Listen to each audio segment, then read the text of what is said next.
સમાચાર અમદાવાદમાંથી કે જ્યાં અમેરિકામાં ઘૂસણખોરી મામલે મોટો ખુલાસો થયો છે।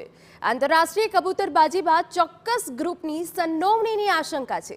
સીઆઈડી ક્રાઇમે વધુ 10 એજન્ટોના ડેટા ભેગા કર્યા હોવાની વિગત છે। તમામ એજન્ટો પર ટેકનિકલ સર્વેલન્સ ગોઠવાયું। સંવાદદાતા મિહિર સોની વધુ વિગત આપી રહ્યા છે। મિહિર, પૂરી વિગત। અમેરિકામાં ઘૂસણખોરી કરવાના આખા કેસમાં સીઆઈડી ક્રાઇમે અત્યાર સુધીમાં 50 થી વધુ લોકોના નિવેદન છે તે લઈ લીધા છે।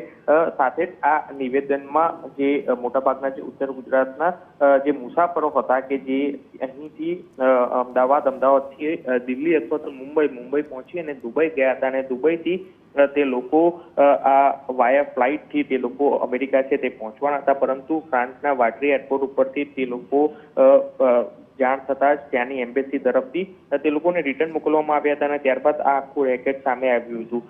હાલ આ આંતરરાષ્ટ્રીય કબૂતરબાજીમાં ચોક્કસ ગ્રુપ દ્વારા સંડોવાયેલા હોવાની તપાસ એજન્સીને આશંકા છે તે સેવાઈ રહી છે। સાથે 10 થી વધુ એજન્ટોના ડેટા છે તે સીઆઈડી ક્રાઇમે ભેગા કરી દેવાયા છે અને તમામ એજન્ટોના અત્યારે હાલ ભૂગર્ભમાં ઉતરી જતા ટેકનિકલ સર્વેલન્સથી તે લોકોને તપાસ કરવામાં આવી રહી છે।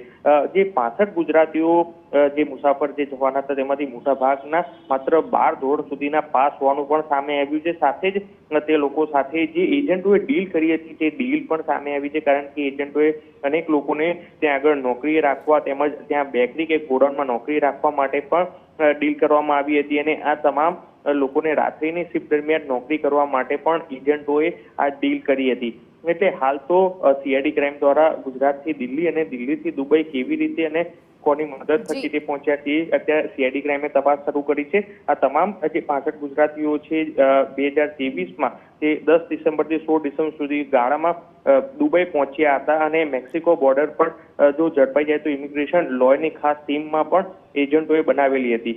એટલે આ તમામ લોકો આખી સુવ્યવસ્થાથી ત્યાં ગેરકાયદેસર પહોંચવા માટેનું પ્લાનિંગ હતું। એટલે આ એજન્ટો અન્ય જે 10 લોકોના નામ આવ્યા છે તેને લીધે હાલ તો તપાસ બિલકુલ મિહિર, એટલે કે સીઆઈડી ક્રાઇમ હાલ એ તપાસ કરી રહી છે કે ચોક્કસ ગ્રુપની જે સંડોવણીની આશંકા છે તેને લઈને વધુ તપાસ અને 10 એજન્ટોના ડેટા ભેગા કર્યા છે અને સાથે તમામ એજન્ટો પર ટેકનિકલ સર્વેલન્સ ગોઠવાયું હોવાની વિગત।